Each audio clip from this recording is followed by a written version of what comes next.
இதுதான் துபாய்ங்க. சாரி மன்னிச்சுக்கிறேங்க, இது துபாய் கிடையாது, இது அபுதாபி. அபுதாபியில் நம்ம எங்கே இருக்கோம்னா மொபாசா லேபர் கேம்ப் ஏரியாவில் தான் நம்ம இருக்கிறோம்.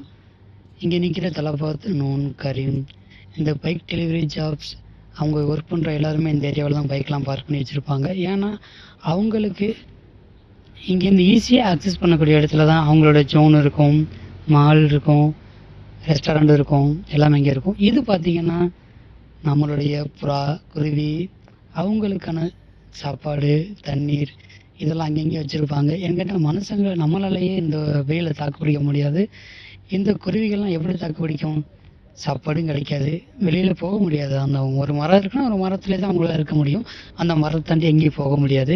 அதுக்காண்டி தான் அந்த மரத்தை சுற்றி இந்த மாதிரி சாப்பாடெலாம் வச்சுருப்பாங்க, தண்ணி வச்சுருப்பாங்க. இதை வச்சு அந்த குருவிகள்லாம் உயிர் வாழ்ந்துட்டுருக்கு. அதே மாதிரி தான் நம்மளும் ஏதோ ஒரு நம்பிக்கையில் அமைகிறது வந்திருக்கிறோம். அமையகத்திலிருந்து நம்ம நல்ல வாழ்வோம்னு நம்பிக்கை இருக்குது.